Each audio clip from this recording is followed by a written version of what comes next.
What's up? Welcome back to Comicbook Nation, the only show that does it all for geek culture and the official podcast of Comicbook.com. I am your host, Kofi Outlaw, and today I'm very happy to be back once again talking about Invincible Season 2. With me today in CB Studios is our assistant managing editor of Comic Book, Joseph J.K. Schmidt is with us, and we had the pleasure of getting to see Invincible Season 2 Episode 5, and recap it here for you guys on Comic Book Nation. And this is a big deal because they chose Robert Kirkman, the show's team, Amazon Prime Video, decided to make this rare move for Prime Video releases of pulling the Netflix and splitting it up into a Part 1 and a Part 2. So last fall, and about mid-fall, we got 4 episodes for Season 2 Part 1, and now we are returning for the second batch of episodes with Season 2, Part 2. And Episode 5 was titled, This Must Come as a Shock. And needless to say, there's a lot of heavy lifting this episode has to do right off the bat because it has been a span of months since we left off with this show. It just takes one Twitter search to let you know that a lot of fans weren't necessarily happy to have us be making this kind of delayed jump from, Part 1 to Part 2. And so getting people back in the boat for this show is something that Invincible needs to do right about now. It's kind of a weird, unforced error, but here we are. And also the episode title really tells you everything you need to know. Yeah, well, I was going to build up to that. But so there's a lot of challenge facing this one, but it's called This Must Come as a Shock, and that title certainly does live up to itself, right? So just for the quick kind of, contextual recap, in case there's a random person listening to this without watching it, Mark was left on planet Thraxus after helping his dad, Nolan, battle some Viltrumite warriors in this Season 2 Part 1 finale that was pretty epic. It was a brutal battle. Mark was left behind, bloodied and battered, and told by a Viltrumite general that he's now got to go back to Earth and take over for his father. He has a new family. Yep, and Nolan had a new family, a new Thraxan wife. Mark has a new little half-brother. And this episode picks up right where that ends. So it picks up with Mark still bloodied and battered on Thraxus. But just to kind of move us through, he stays there for about 2 months. He's healing up. He's helping to rebuild. He's told he's got to go back to Earth, but he's already kind of hesitant to go back for obvious emotional reasons. He has a lot of guilt and from the actions of his father. Yeah. Which, he lives in the shadow of his father the entire series, and by the end of Season 1, we realize that his father is not a good guy that he purports himself to be, and so this whole season is him dealing with those repercussions, and now he's really, he's witnessed firsthand what his father's actions have wrought because he's seen that. He's been in that situation that this planet is going through. So now he's taken the time to help rebuild in those situations where he feels guilty for. I think, and then what I love about Invincible is I think it's even more layered than that. It's like, Mark feels guilty, about what his dad has done, but also his participation in it. He has this kind of self-hate as a Viltrumite or half Viltrumite that wherever they go, this is what they kind of leave behind. But there's also something in this that's his fear about going back to Earth and having to kind of acknowledge the reality of what's happened and what pressure he's now under. Mm-hmm. Living up to the name. Invincible. And to, he's got to go back and report on Earth and prepare it for invasion is in the back of his mind. So, there's a lot going on with the character. And what I like about this episode is it takes time to actually take us through the beats of what he's going through. Yeah. And the complexity of what him and Debbie and everybody are feeling after Mark has to reinsert himself into his life.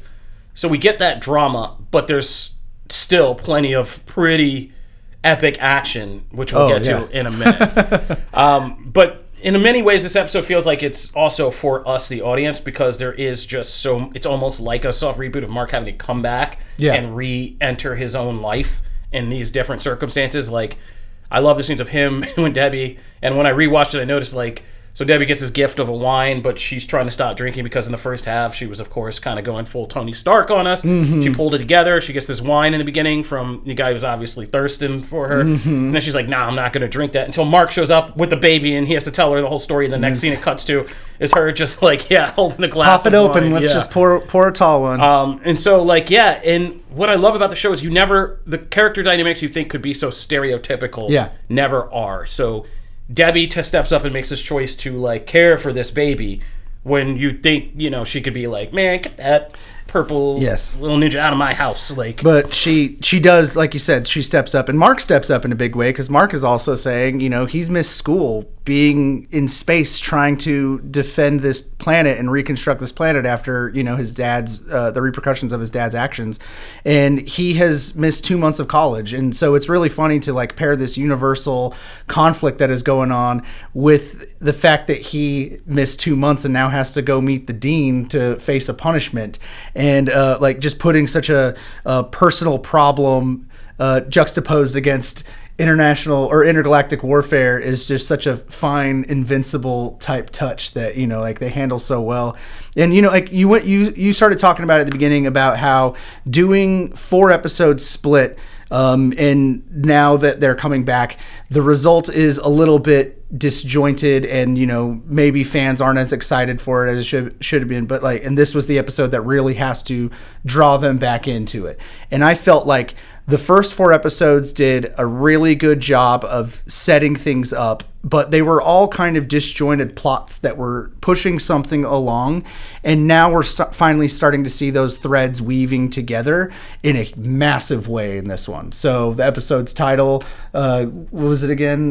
This Must Come as a Shock. This Must Come as a Shock. It definitely does, considering the way that it weaves everything together with not just character moments where we get to see Adam Eve kind of get over her self-doubt and finally enter the fray again. We get to see Mark come home and deal with the ramifications of his father and living up to, the name of Invincible. We get to see the team coming together, the Guardians of the Globe finally, like, gelling in a way we haven't really seen before, since Omni-Man left them.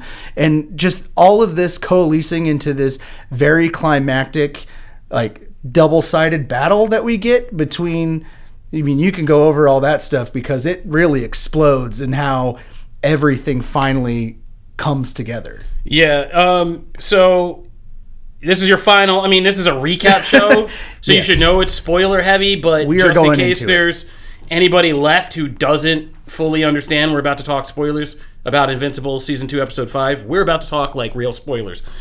So, yeah, as you're alluding to, we had this crazy, I forget what they call them in the show. I always want to call them Serpent Society from Marvel, but... They are basically... Yeah, they're basically Serpent Society from Marvel, or Invincible spin on them. C-list, D-list, probably. Yeah. Not even C. Yeah, this very D-list villain organization all based on snakes. And so that's one battle that the Guardians have to split, because we finally have this payoff from season 1 of the Sequids coming back.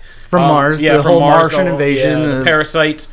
And that comes in out of nowhere. You're just like sitting and dealing with all this episode, and it's like, oh, nope, the Sequids are here, and like that's going down, and so half the team has to go, but of course, all of our Guardians can't go because some of them can be possessed. They can only send the ones that can withstand the kind of alien They're parasite. Basically like Starro. Yeah. It's like Starro comes across, and for some reason the Martians were impervious to their control, but then all of a sudden they leave a stray human on Mars and someone gets out, which also leads to Ben Schwartz's amazing character and his delivery of his character, who's just the most inept person. He's a shapeshifter pretending to be a human and trying to be a hero, and he is like, it's his fault. It's like he forgot to lock the back door in his house when he left, and all of a sudden that leads to an alien invasion where everyone's gonna die. And that's the kind of thing that Invincible does. Is in the first part we saw this kind of subplot with this alien kind of coming back, pretending to be one of the astronauts, trying to settle in on Earth and hold down his apartment and not get evicted.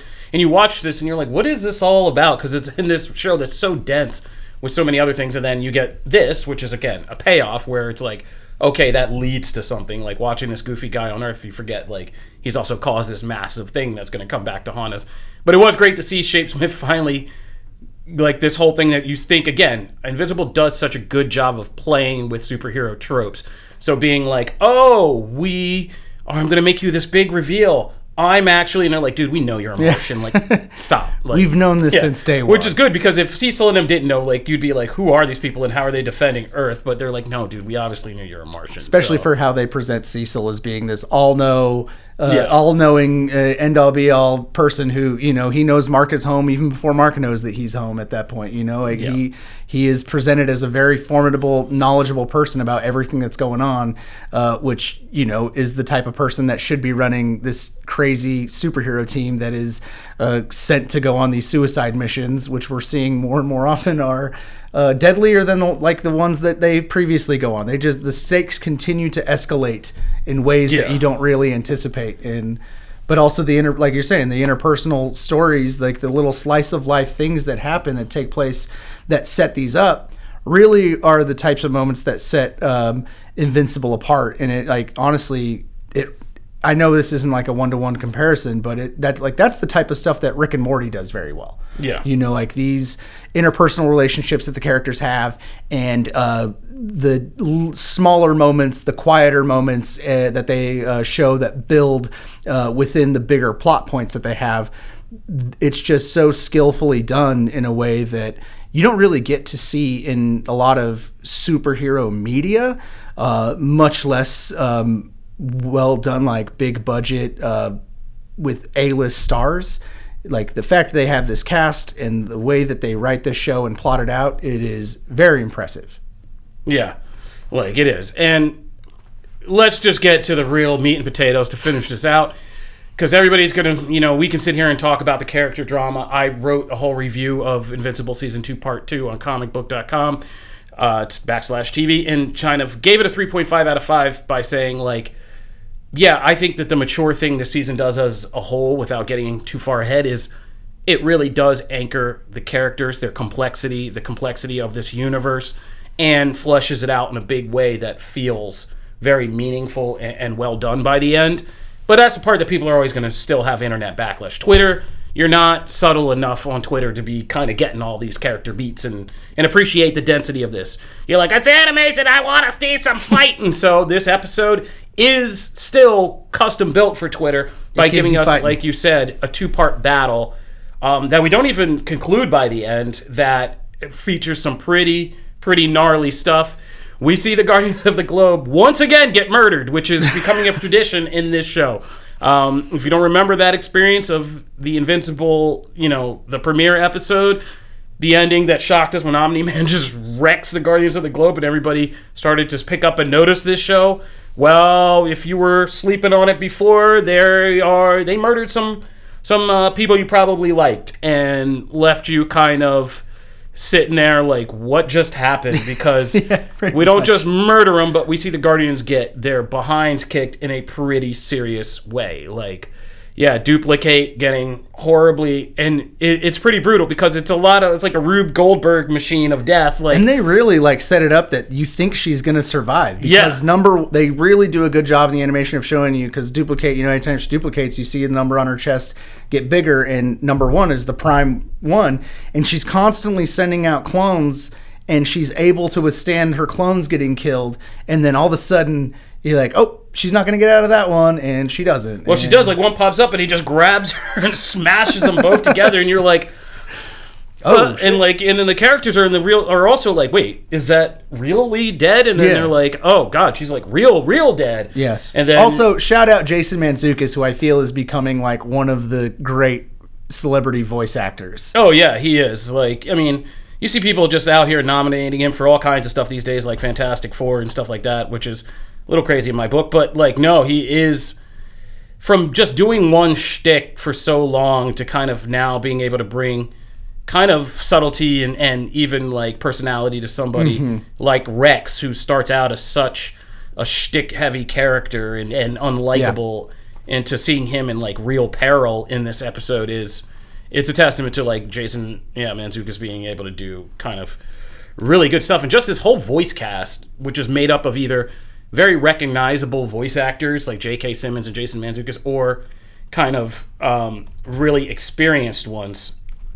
like Ross Marquardt, who's like, I was just writing the recap up and was just like, yeah, there's a scene of Ross Marquardt talking to himself as Rudy and the Immortal. That's both him, just kind of doing that voice and having that whole conversation about Monster Girl and stuff. So yeah, this cast is really killing it and doing like a good job and has really kind of settled into these characters in a big way. And so Jay Farrow, he's always been a great celebrity impressionist, and Saturday Night Live, but he's really kind of making, which makes perfect sense that translates well to voice acting, and he wasn't featured as much in this episode, but he's owning it. Ben Schwartz, of course, Sonic the Hedgehog himself. Like, I think that casting these people to their types has been one of the key things about getting this celebrity cast in the way that they have them. But also, then they throw in the guy we were talking about before the show started recording, a recognizable voice if you are a fan of Harley Quinn on Max.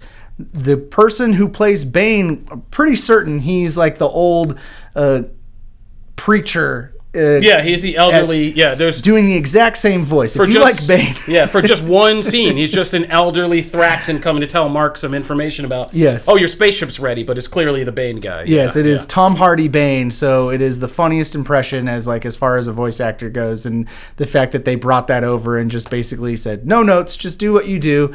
But now you're an alien insectoid person in Invincible. Just. Well, I mean, this is a stacked cast. Perfect You got like Clancy Brown and Mark Hamill, who play bit characters in this, who were like two of the most famous voice actors out there today.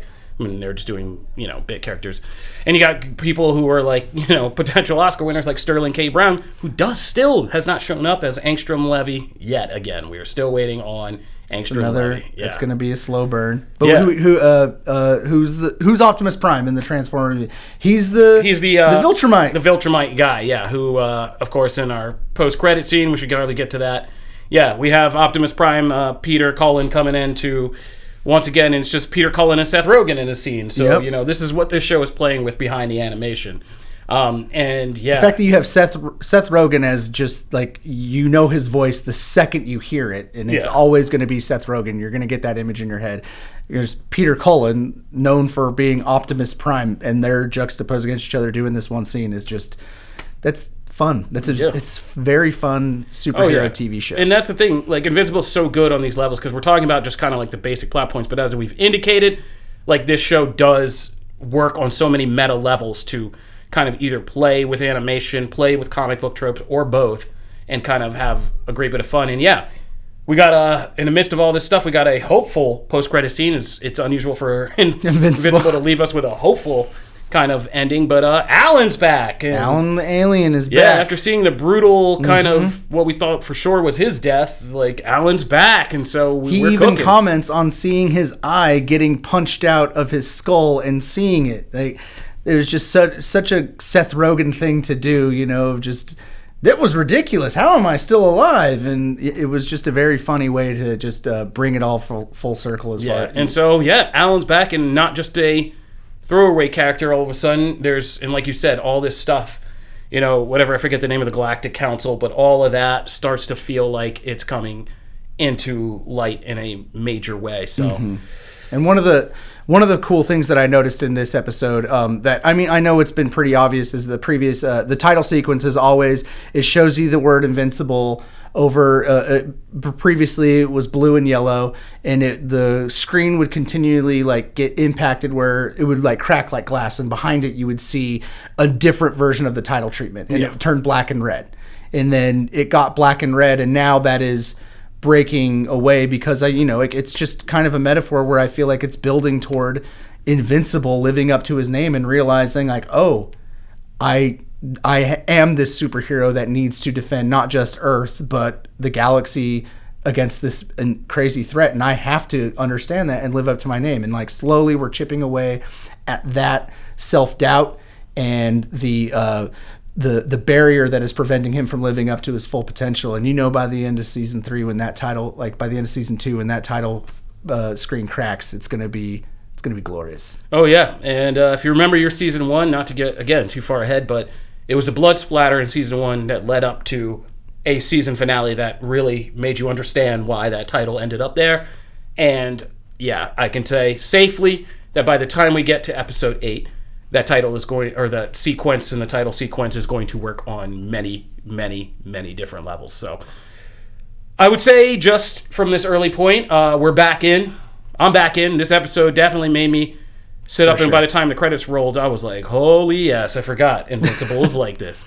But I was back in. And so just to give you a little preview for my review, because this is no spoiler, this is a very action-packed episode. The next ones are still balanced, but a little bit more of that kind of chess move pieces that we saw in the middle of the first part of this season. And then you get to a very, again, action-packed finale. So it's pretty much an echo of what part 1 was in terms of pacing. Like, it's pretty much the same. But by the end, there are some big surprises, that you don't see coming, and where we leave these characters is set up for a very exciting season 3. So get back with Invincible. That's my recommendation. This is one of the best kind of series out right now, animated or otherwise. So be sure to check that out. And it's a wonderful, if you're thinking superhero fatigue is a thing, this is a wonderful alternative to anything you think you're fatigued from in more traditional superhero stories. JK, anything before we get out of here? No, like I said, I think that we're off to a good start. I think that it lived up to its title as far as the episode goes, and it's one of those things that reminds you it's a punch to the gut. We are so back. We are back. Mark Grayson is back. Invincible's back, and I'm excited to see where it goes. Yeah, me too. So strap in. We'll be here every week doing recaps of the final 4 episodes, now 3 episodes of Invincible Season 2. So be sure to subscribe to Comic Book Nation, because we cover all things geek culture, including anime and our Anime Initiative segment, which will be pretty adjacent to this Invincible talk. Our Quick Save Gaming segment. If you are an MCU head over to the Phase Zero feed for Marvel's latest news. And if you're a Pokemon fan, go to A Wild Pokemon Has Appeared to get caught up with all things in the Pokemon universe. All right, we will see you guys out there. Enjoy Invincible. Hit us up with your feedback, and for any further information, be sure to go to comicbook.com/TV, where we will be covering this all throughout the kind of premiere rollout. See you guys out there. This is Comic Book Nation. Peace. Take care.